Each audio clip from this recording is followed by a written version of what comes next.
माननीय सभापति महोदय, मैं नेता प्रतिपक्ष राहुल जी को सुन रहा था। वो मार्शल आर्ट के बारे में बोल रहे थे। मार्शल आर्ट तो विदेशी आर्ट है। अरे हमारे मोदी जी जो हैं वो धोबी पछाड़ जानते हैं। कभी आपने कुश्ती देखी है? कुश्ती में क्या होता है? और उसी धोबी पछाड़ के कारण 3 चुनाव जीते हैं और आपको विपक्ष में बैठना पड़ा है। कभी आपने देखा है काला जांग? ये भी कुश्ती का एक दांव है। राहुल जी, ये मार्शल आर्ट से काम चलने वाला नहीं है। आपको कुश्ती सीखनी पड़ेगी, आपको कबड्डी सीखनी पड़ेगी, आपको भारत के खेल सीखने पड़ेंगे। और जब तक आप भारत के खेल नहीं सीखेंगे तब तक आपको विपक्ष में बैठना पड़ेगा, क्योंकि मोदी जी भारतीय हैं, भारत की चिंता करते हैं, भारत को जानते हैं, पूरे भारत में घूमे हैं। वो गांव, गरीब, किसान, नौजवान, मजदूर, महिलाएं, सबकी चिंता करने वाले हैं। और ये इस बजट में दिखाई दे रहा है। वो सेलिंग डेटा की बात कर रहे थे। जरा ये सेलिंग डेटा 2G स्कैम क्या था यूपीए की सरकार में? ये सेलिंग डेटा किसने किया था?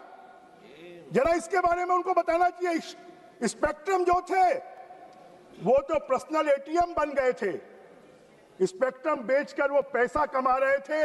आज भी भ्रष्टाचार की जांच चल रही है। जरा सेलिंग डेटा के बारे में आप बताएं।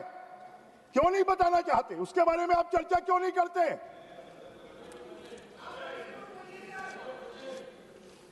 माननीय सभापति महोदय, आज हम अगर बात करेंगे, मैं राहुल जी को सुन रहा था, उन्होंने कोई अच्छी बात नहीं की।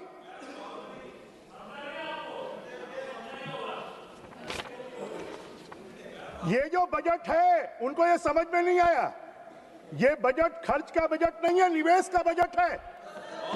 खाली कांग्रेस ने खर्च किया है। अरे मुझे मालूम है कहां बोलना है, मुझे मालूम है कहां बोलना है। ये देश के भविष्य का बजट है। हम उज्जवल वर्तमान को देखते हैं, अतीत की परछाइयां स्वतः सामने आ जाती है कि इन्होंने क्या क्या कार्य कारनामे किए थे। 60 साल तक देश को कैसे डुबोया था। माननीय सभापति महोदय, देश में संभावनाएं थी पर इनके पास में दिशा नहीं थी। संसाधन थे पर इनके पास में संकल्प नहीं था। जनसंख्या थी पर इनके पास में योजना नहीं थी। भारत के पास में अवसरों का महासागर था पर विकास की बूंद बूंद के लिए भारत तरसता था। कांग्रेस शासन एक लेखक की तरह था जिसके पास कागज तो थे पर उनके पास कलम में स्याही नहीं थी। वो क्या लिखते? आज वही परंपरा है। वही परंपरा राहुल जी में भी दिखाई देती है। वो एक राजनीति के ऐसे कवि हैं जो भावनाओं की कविता तो लिखते हैं पर यथार्थ की गद्य भाषा उनको नहीं आती। जो देश को मंजिल दिखाने तो चले हैं पर स्वयं को रास्ता नहीं मालूम है। सदन में उनको क्या बोलना है, क्या नहीं बोलना है, उनको यह भी समझ में नहीं आता है। अध्यक्ष जी टोकते हैं, नियम कायदे कानून नहीं जानते हैं।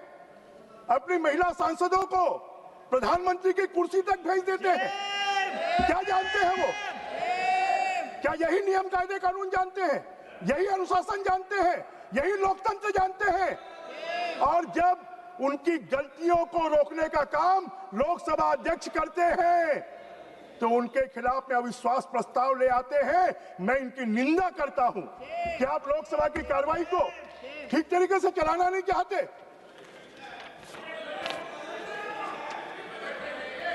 हाँ, मैं बजट पे ही बोल रहा हूं। राहुल को सिखाओ। माननीय सभापति महोदय, उनके भाषणों में शब्द बहुत है, समाधान नहीं है। उन्होंने एक भी योजना नहीं बताई बजट में कि आपको देश के लिए ये करना चाहिए, ये करना चाहिए, ये करना चाहिए। अरे नेता प्रतिपक्ष है, आपको सरकार को सुझाव देना चाहिए कि सरकार को क्या क्या करना चाहिए। उनके पास में आरोप बहुत है पर आत्मचिंतन नहीं है। उनके पास में नारे बहुत हैं, उनके पास में नीति नहीं है।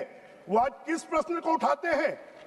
अरे अपने खानदान की विफलताओं के बारे में जरा बता दीजिए। आपके खानदान के कितने लोग प्रधानमंत्री रहे 60 साल तक? उस समय देश इतना आगे क्यों नहीं बढ़ा? आज मोदी जी के 11 साल के नेतृत्व में देश आगे क्यों बढ़ रहा है? वो गरीबी की बात करते हैं, परंतु अपने शासन में उसको मिटा नहीं पाए। वो बेरोजगारी पर भाषण देते हैं, पर अपने दौर में वो उद्योग खड़े नहीं कर पाए। वो भ्रष्टाचार पर बोलते हैं, पर उनकी जो सरकार है वो घोटालेबाज की प्रयोगशाला बनी रही। माननीय अध्यक्ष महोदय, 60 वर्षों तक वो सत्ता में रहे, परंतु उनके बजट में देश पिछड़ता रहा। यह दुर्भाग्य नहीं, एक विफल नेतृत्व का परिणाम है। आज जब मोदी जी के नेतृत्व में बजट आ रहा है, निर्मला सीतारमण जी बजट प्रस्तुत कर रही है, तो आज देश का युवा खुश है, आज देश की महिला खुश है, आज देश के किसान खुश हैं, आज देश के एसएमई के इंडस्ट्रीज खुश हैं। माननीय सभापति महोदय, कांग्रेस में वंश की छाया रही, विचारों की कमी रही, साहस अनुपस्थित रहा। यह सत्ता की धरोहर, वो जनता की सेवा नहीं, खाली सत्ता को अपनी धरोहर मान लिया। नरेंद्र मोदी जी के नेतृत्व में बीते 11 वर्षों में देश ने गति पाई है, गौरव पाया है, वैश्विक पहचान बनाई है। आज भारत इस बजट के माध्यम से आत्मनिर्भर भारत बन रहा है। आज नया बजट आत्मविश्वास का प्रणाम है। यह बजट कहता है अब भारत रुकेगा नहीं, अब भारत झुकेगा नहीं, अब भारत थमेगा नहीं। अब राहुल जी की राजनीति जो है वो अतीत की डायरी हो गई है, उसके पन्ने पीले हो गए हैं। अब भविष्य की पुस्तक कोई लिख रहा है, भारत के भविष्य को कोई लिख रहा है, तो हमारे प्रधानमंत्री नरेंद्र मोदी जी लिख रहे हैं, इस बजट के माध्यम से लिख रहे हैं, जिसके पृष्ठ पर हर इस देश का विकास लिखा हुआ है। मैं इसलिए पूरे विश्वास के साथ में कहता हूं कि भारत की नींव अगर विफलताओं के ऊपर में रखी गई थी, तो अब उसकी सफलता की नींव अगर कोई रख रहा है तो देश के प्रधानमंत्री। माननीय सभापति जी, अभी तो मैंने बोलना ही शुरू किया। माननीय सभापति जी ये बात कर रहे थे, भारत विस्तार एआई मिशन के अंतर्गत अब छत्तीसगढ़ के किसानों को भी फायदा मिलेगा। अब छत्तीसगढ़ी भाषा में भी किसानों को उनको खेती करने का तरीका बताया जाएगा। किसानों को पहले 1310 रुपए धान का सपोर्ट प्राइस मिलता था, आज 2369 रुपए मिल रहा है, और छत्तीसगढ़ में तो 2100 रुपए दे रहे हैं। मोदी जी की गारंटी को पूरा कर रहे हैं। पूरे देश में कांग्रेस की सरकारें को इतना पैसा दे रही है। कांग्रेस के सरकार के जमाने में सड़क 12 किलोमीटर प्रतिदिन बनती थी, आज 33 किलोमीटर प्रतिदिन बन रही है।